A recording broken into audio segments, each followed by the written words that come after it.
Nah, sekarang kita akan membahas kata pengantar. Nah, kata pengantar ini yang akan kita bahas kali ini adalah rangkuman dari bab 1 dan bab 2 ya. Jadi di bab 1 dan bab 2 itu membahas apa sih? Nah, kalau dilihat di ini Kak. Nah, dalam bab 1 kita akan meletakkan pondasi yang paling radikal. Jadi ini kayak akarnya ya Kak ya. Akar dari semua metode nanti itu sebenarnya akarnya ini. Kalau teman-teman kehilangan pemahaman tentang ini, maka semua pemahaman nanti, cuma kita tuh jangan terjebak begini ya. Kadang-kadang mengapa saya itu begitu membatasi bahasa-bahasa yang teoritik banget ya kan? Karena kadang-kadang ketika saya menggunakan bahasa itu kita itu sering berimajinasi berlebihan. Aku sebenarnya gini Kak, tantangan dalam tanda petik dalam memahami hakikat atau memahami tasawuf pada khususnya itu di hal-hal semacam itu. Kadang-kadang kalau kita pakai bahasa sederhana kurang dalam. Tapi kalau pakai bahasa yang terlalu dalam disalahartikan. Nah, yang paling sering salah itu imajinasi itu loh. Terus diimajinasikan Nur Muhammad, diimajinasikan. Imajinasi itu indrawi loh ya. Semua yang bisa kita imajinasikan itu indra. Dan indrawi tidak mungkin menjangkau hakikat Nur Muhammadiyah. Tidak bisa menjangkau hakikat Ruhul Qudsiyah, tidak bisa menjangkau hakikatul Muhammadiyah, nggak bisa jangkau. Kalau bisa mbok jangkau, bisa mbok bayangke, berarti itu. Nah, yang punya buku tentu saya memperbolehkan. Wah, kalau belum diajari nggak boleh baca, boleh. Mengamalkan ya boleh juga, kan sudah ada latihan.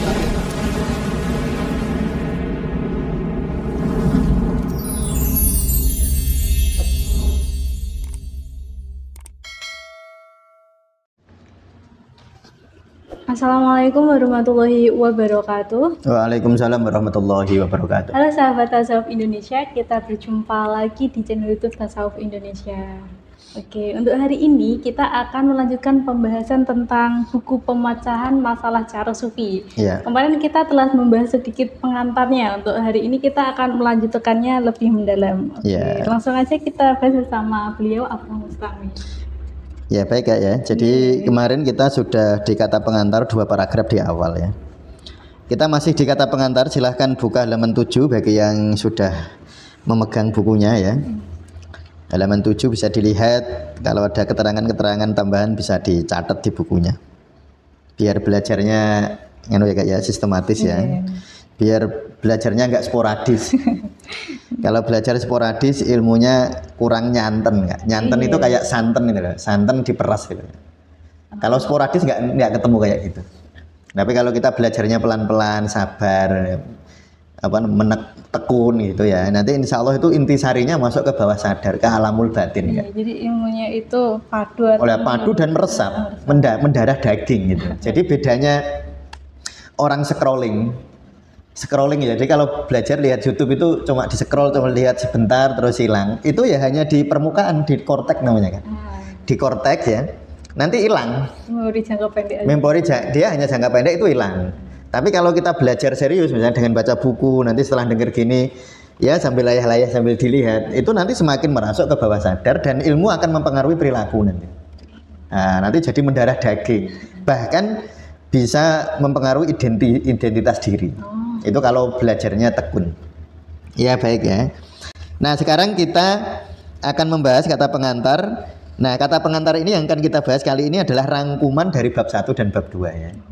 Jadi di bab 1 dan bab 2 itu membahas apa sih? Nah kalau dilihat di ini Kak, di daftar isi kan bahasnya 1 landasan filosofis dan hakikat manusia. Lalu 5 rumus utama penyelesaian masalah sufi ya.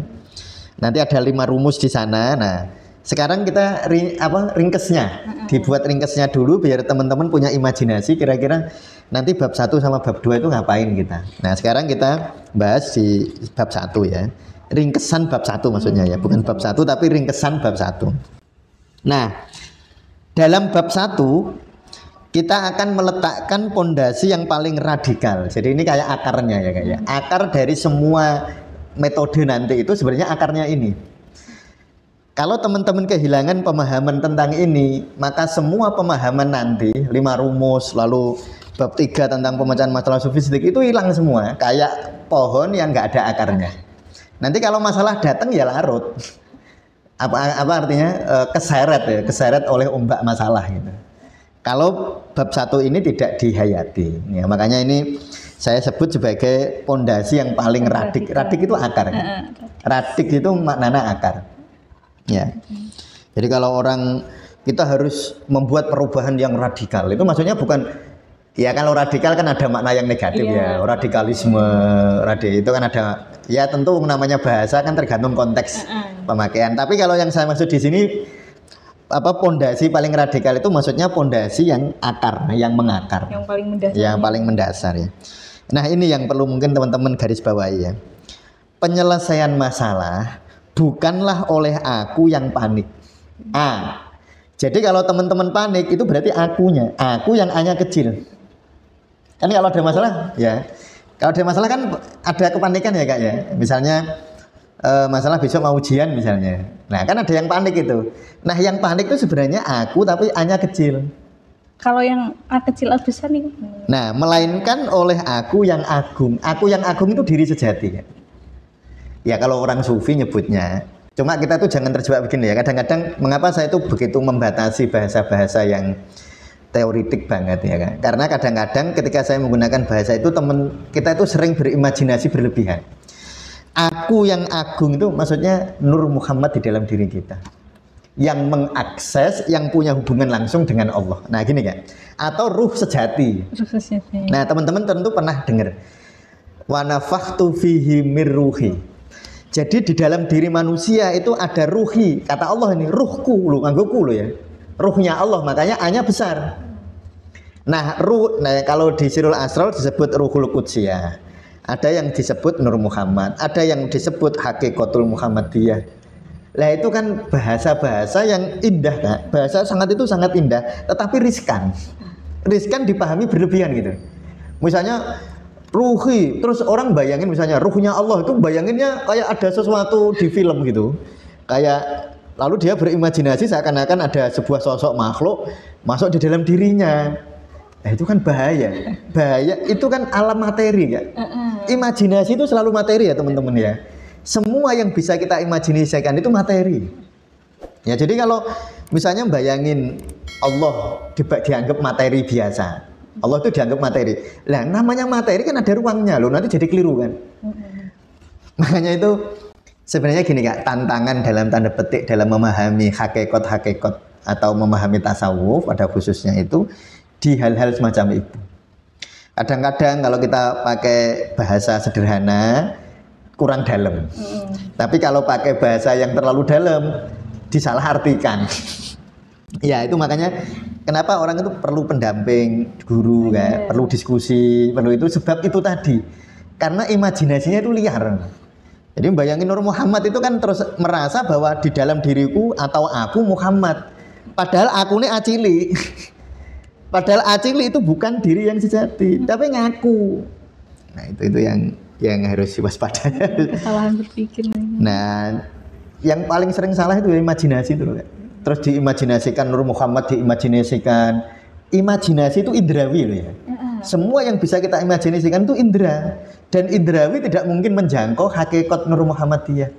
Tidak bisa menjangkau hakikat Ruhul Qudsiyah. Tidak bisa menjangkau hakikat Hakikatul Muhammadiyah. Nggak bisa jangkau. Kalau bisa mbok jangkau, bisa mbok bayangke, berarti itu imajinasi, berarti kuwi keliru. Nah itu ya. Nah kita lanjutkan ya. Anda yang menyadari bahwa selama ini Anda telah keliru mengidentifikasikan diri Anda dengan sang aku kecil. Sang aku kecil itu aku, ini teman-teman bisa dikoreksi ya di situ ya. Akunya hanya kecil itu. Nah, cuma ini sebenarnya kayak gini, ini masalah masalah tata bahasa ya. Tapi yang dimaksud kita itu sering begini Kak, mengidentifikasi bahwa aku kita ini, aku kecil kita, aku yang berupa identitas itu diri kita yang sejati. Padahal tidak. Karena apa? Saya ulang lagi ya. Anda menyadari bahwa selama ini Anda telah keliru mengidentifikasikan diri Anda dengan sang aku kecil. Atau nafas qalbiyah kalau dalam bahasa tasawufnya ya, nafas qalbiyah. Sebuah entitas yang tersusun dari ketakutan, ingatan dan keinginan untuk mengendalikan. Maksudnya gini ya. akunya Kak Ami, aku yang panik tadi, aku yang A-nya kecil itu sebenarnya bentukan dari ketakutan kita, bentukan dari memori lah gampang. Jadi sekarang gini, Kak Ami itu sebenarnya namanya Kak Ami itu sebenarnya Ami itu yang bawa Kak Ami apa bentukan dari luar? Dari lingkungan. Kan Kak Ami dikasih nama atau dipanggil Ami lalu melengak. Kak Ami melengak, Kak Ami melengak. Itu yang ngelatih kan orang luar kan. Kan dulu Ami gitu waktu kecil ya. Tuh dipanggil. Akhirnya lama-lama pengaruh dari luar bahwa kalau Ami disebut maka itu adalah aku. Maka lalu Kak Ami mengidentifikasikan akunya Kak Ami dengan Ami. Padahal Ami, kalau akunya Kak Ami itu hakiki ya. Memang ada dari sononya. Tapi Ami sebagai aku itu bentukan dari luar. Dan sepertinya semakin dewasa semakin banyak. Semakin banyak akunya. Coba, kalau dulu waktu kita kecil hanya mengenal aku, anaknya, misalnya saya ya, bapak saya namanya Subakir, ibu saya namanya Muryati. Saya waktu kecil mengidentifikasi aku, anaknya Subakir, anaknya Bu Muryati, anaknya Pak Subakir. Lama-lama nambah aku saya. Identitasnya nambah, aku adik Pak Mustain, adik Siti Khairun Nisa, adik Siti Khairun Umah Mbak Yu saya. Terus waktu adik saya lahir, identifikasi saya tambah, aku masih Mas Lihan, masih Siti Khairun Nikmah, masih Muhibbin loh, tambah kan? Nanti tambah lagi ternyata aku ponakannya ini, aku ponakannya ini. Nah, nanti waktu sekolah aku muridnya ini, aku alumni ini loh. Makanya saya sering sampaikan, semakin tambah usia identitas kita semakin pekat. Dan identitas yang sangat pekat itu menjadi bermasalah ketika tidak jernih. Identitas yang terlalu pekat lalu gelap sehingga menutupi cahaya ilahiyah untuk menyinari aku kita yang sejati itu. Nah itu ya. Nah ini jadi sebenarnya gini, saya ingin mengatakan begini. Coba kalau saya memang di sini maaf ya, saya tidak menyebut ayat-ayat Al-Qur'an, tapi sebenarnya dasarnya dari Al-Qur'an. Misalnya gini contoh kan. Mengapa saya sebut bahwa yang menyelesaikan masalah itu bukan aku, kita yang kecil. Yang menyelesaikan masalah itu sebenarnya Allah kan. Coba, sang penyelesai masalah itu siapa? Kalau kita berani nyebut, apakah dirimu? Diri kita tuh nggak berdaya. Ya, saya itu sering saya contohin gini loh Kak. Kita itu sering merasa ada orang bisa menggerakkan tangan. Kan merasa yang menggerakkan aku tuh Kak. Coba sekali orang itu stroke misalnya. Akunya pengen gerak tapi nggak bisa. Ya enggak? Jadi yang sebenarnya menggerakkan itu aku atau siapa? Nah, coba ya. Coba bayangin orang stroke itu. Atau nggak usah stroke lah, teman-teman geringgingen digerakkan susah, wah habis duduk, udah. Padahal aku pengen, tapi nggak bisa kan? Artinya sebenarnya akumu itu nggak berdaya. Cuma selama ini merasa bahwa itu adalah aku yang bisa bergerak. Contoh lagi, misalnya ada orang ototnya besar, tricepsnya besar, lalu dia merasa itu aku. Nah coba kalau saya tanya, siapa yang menambah jumlah sel di sini? Siapa yang ngatur reaksi kimianya? Coba. Apakah aku mau? Kamu tidur dia juga kok nambah sendiri. Kamu tidur, akumu hilang. Waktu tidur kan akunya nggak ada kan? Kami waktu tidur bukunya di sebelah tak ambil, ya nggak bisa marah, nggak ada akunya, ya kan? Nggak marah. Tapi saat itu jantungmu berdetak kan? Lambungmu bekerja, proses detoksifikasi di liver bekerja, proses filtrasi di ginjal bekerja, proses metabolisme di otot-otot bekerja. Loh berarti siapa yang menggerakkan? Loh terus kita kadang-kadang merasa bahwa aku loh. Padahal Allah dawuh mayyattaqillaha yaj'al lahu makhraja. Yaj'al itu rujuknya neng Allah. Yang menyelesaikan memberikan jalan keluar itu Allah. Lah untuk berobitoh atau nyambung dengan Allah itu melalui aku yang sejati itu. Nanti akan kita jelaskan nantinya. Maka ketika seseorang itu melampaui akunya yang kecil, maka A-nya yang sejati akan terpancari energi ilahiyah. Nah, disitulah nanti dalam tanda petik kekuatan sang maha pandai itu akan menyelesaikan masalah-masalah kita. Loh gitu. Ya itu ya. Jadi intinya sebenarnya di situ. Sang aku kecil ini, ya sang aku kecil itu aku yang kecil tadi itu. Selalu merasa kekurangan, selalu merasa menjadi korban, dan Anda tahu bahwa selama ini ia yang memimpin, Anda akan terus menciptakan masalah baru. Kalau kita begitu ya Kak, kalau lalu merasa kekurangan, merasa menjadi korban, wah hidup saya kok menderita, bapakku kok ngene, kenapa saya dilahirkan di sini, kenapa saya tubuh saya begini, kenapa hidung saya begini. Ya semakin pekat aku kecilnya. Jauh dari kedamaian. Jauh dari kedamaian dan jauh dari pemecahan masalah. Iya. Masalahnya nggak selesai-selesai itu Kak. Anda akan terus menciptakan masalah baru. Terulang-ulang. Ya akan terulang-ulang. Ya akan apa namanya, kayak lingkaran gitu ya, muter-muter nggak selesai-selesai. Ya itu makanya sebenarnya gini Kak, kan orang itu sering datang ke kita ya, Ustadz yang mungkin kemarin sudah saya ceritakan orang cerai 7 kali gitu ya itu. Atau orang masalahnya saya kok berulang terus. Itu yang berulang sebenarnya bukan dunia luarnya, magnet kita yang berulang. Karena kita tidak menyelesaikan masalah dari yang paling radikal. Hanya kalau ibarat orang panas hanya dikasih penurun panas. Simptomatis. Iya simptomatis, tapi infeksinya tidak diperbaiki gitu. Nah itu ya. Jadi di bab 1 nanti kita akan bahas itu Kak. Akan membahas tentang aku hanya yang kecil dan aku hanya yang besar. Kalau dalam konsep tasawuf itu meningkatkan level nafas ya. Nafas amarah itu orang yang aku berkuasa, lawamah, aku, kamu keliru. Sana lawamah itu kan tukang maido ya. Maido itu apa Kak bahasa Indonesia? Menyala-nyalakan. Nyala-nyalakin, ya, nyalain orang. Kamu salah, ini salah. Bapak salah, ibu salah. Yang bener pokoknya aku, lawamah namanya. Aku itu kuat banget.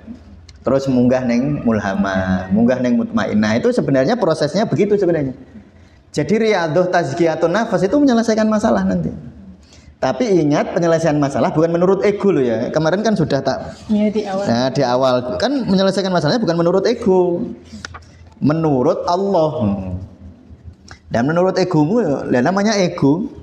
Namanya ego kadang-kadang bisa, kadang-kadang orang. Kadang-kadang bisa, kadang-kadang enggak ya. Nah, namun Anda memiliki akses ke Sang Aku Agung, kesadaran murni, inti diri sendiri atau inti diri sejati yang tidak memiliki masalah.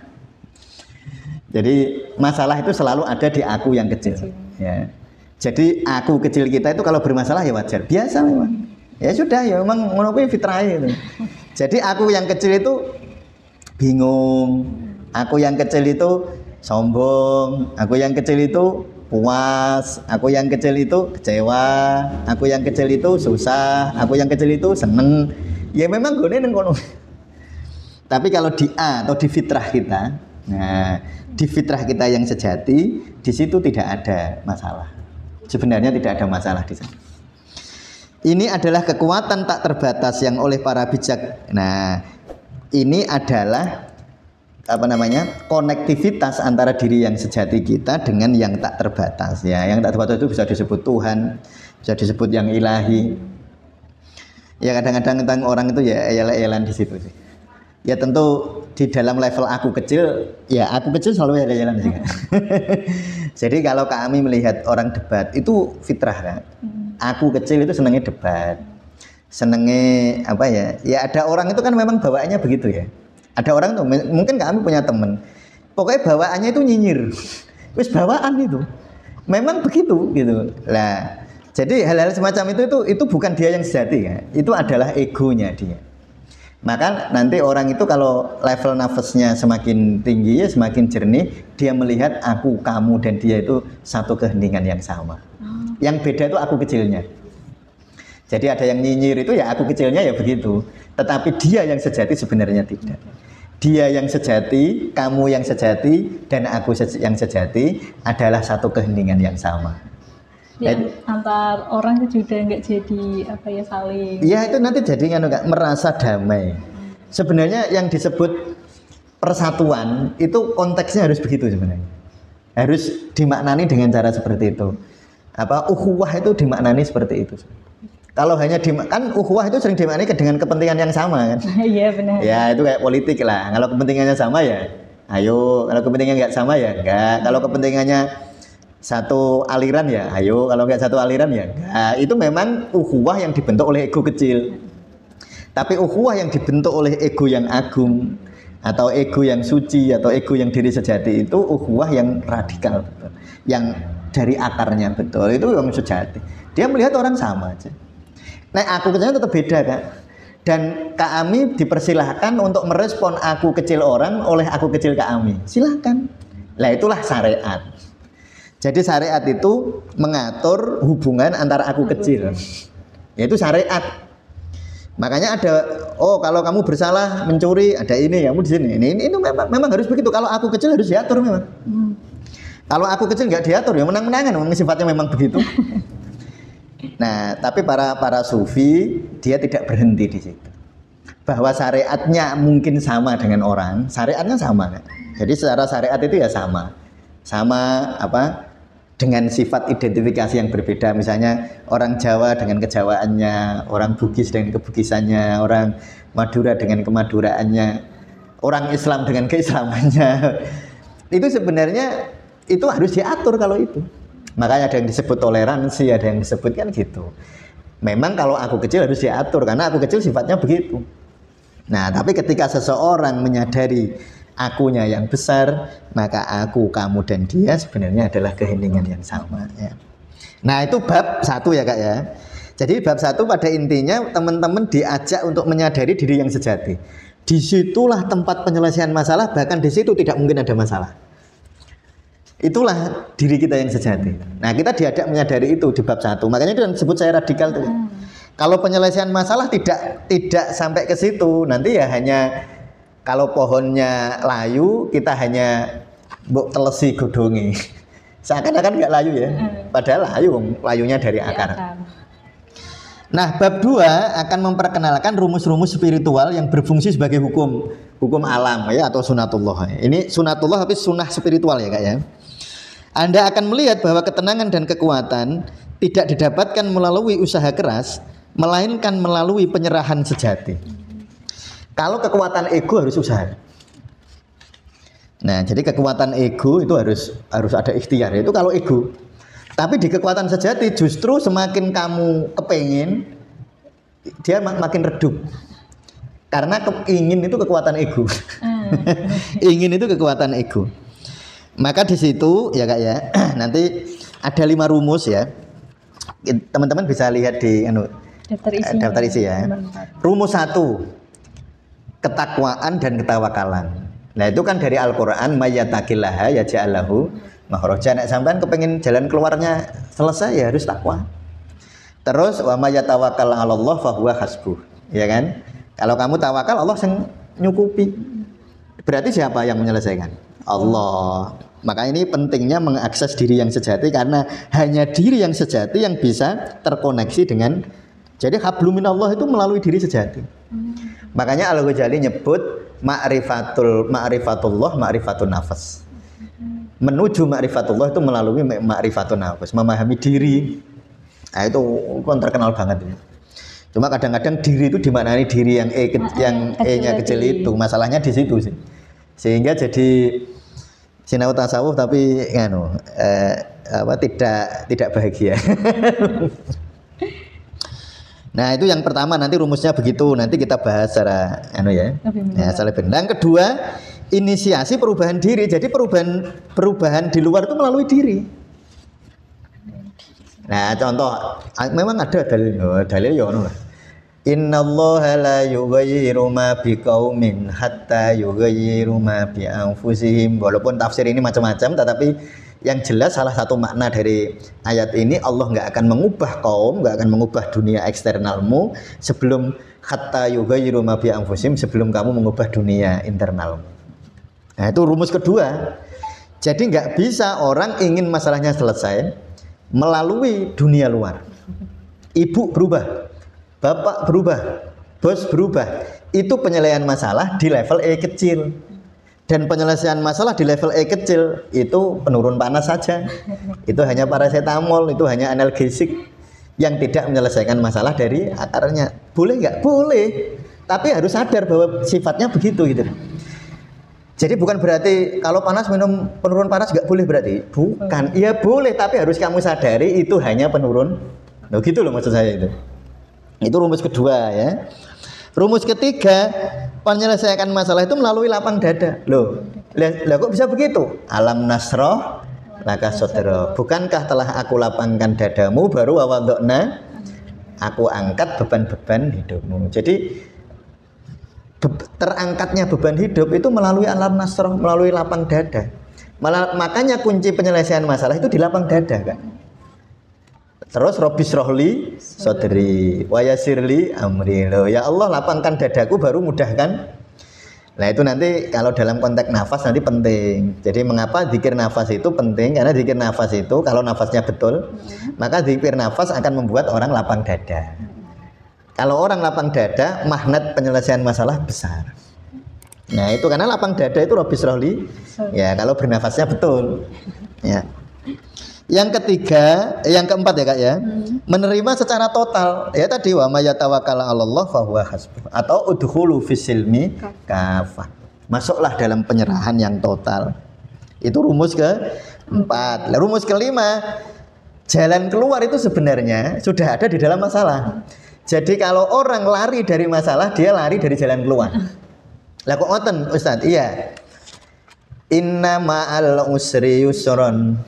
Nah, fa inna ma'al usri yusra. Nah, jadi di dalam kesulitan ada ma'a loh Kak itu. Ma'a bukan ba'da. Bukan setelah atau qabla sebelum, bukan. Jadi di dalam kesulitan ada kemudahan, di dalam kesulitan ada kemudahan. Berarti kemudahan ada di mana? Ada di kesulitan, ya toh. Lah makanya kalau orang lari dari kesulitan, dia lari dari kemudahan. Wong itu misalnya gini, kalau orang sering kan dua koin, hanya dua muka koin dari koin yang sama kan. Kalau gambar koin itu gambar apa kan? Kalau uang 1000 angklung. Nah, kan itu kalau kamu maunya hanya satu koin toh, hanya satu muka koin, yang mukanya nggak mau ya berarti rantai duit. Ya berarti nggak mau kan? Yang ulur-ulurin kono dari siji. Makanya disinilah pentingnya kita berani menghadapi masalah ini. Nah itu pentingnya di situ. Orang itu seringnya lari. Contoh misalnya dulu Kak Ami skripsi. Nah skripsi kalau lari kapan selesainya kan? Kan selesainya itu di dalam kesulitannya itu kan. Kalau malah lari, orang bimbingan yang selesai lu lari kan. Nah jadi maka di situ rumus utama yang akan kita tanamkan di dalam hati adalah, jadi ini ditanam ya, takwa, sikap batin penyerahan total. Terus akan menciptakan jalan keluar dan rezeki yang tak diduga. Mayyataqillaha yaj'al lahu makhraja wa yarzuqhu min haitsu la yahtasib. Nanti akan apa fa inna ma'al usri yusron inna ma'al yusri yusra ya toh. Di dalam kesulitan ada kemudahan, udkhulu fi silmi kafah. Itu rumus-rumus semua. Alam nasroh laka sadrak, rabbis shrah li sadri wa yassir li amri. Itu sebenarnya adalah rumus-rumus penyelesaian masalah ini. Nah, jadi nanti teman-teman yang sudah punya buku silahkan dibaca, nggak harus nunggu saya sampai ke sana ya. Ini memang saya berharap betul teman-teman yang sudah punya buku atau yang belum punya buku sekalipun bisa mengikutinya. Nah, yang punya buku tentu saya memperbolehkan. Wah, kalau belum diajari nggak boleh baca, boleh. Mengamalkan ya boleh juga, kan sudah ada latihan-latihannya bahkan. Iya. Ya ada latihan-latihannya, sudah silahkan latihan aja itu. Ada di bab 4 kan ada praktek penerimaan menuju penyelesaian masalah. Nah itu dipraktekkan aja, nggak usah nunggu saya. Sudah cerdas ya. Ya kalau apa harus mau nunggu ya boleh aja. Tapi kelamaan menurut saya. Udah latihan. Kita ini kayak ini aja pengayaan gitu ya Kak ya. Jadi kalau teman-teman praktek menunggu ini khatam ya setahun. Lama nanti.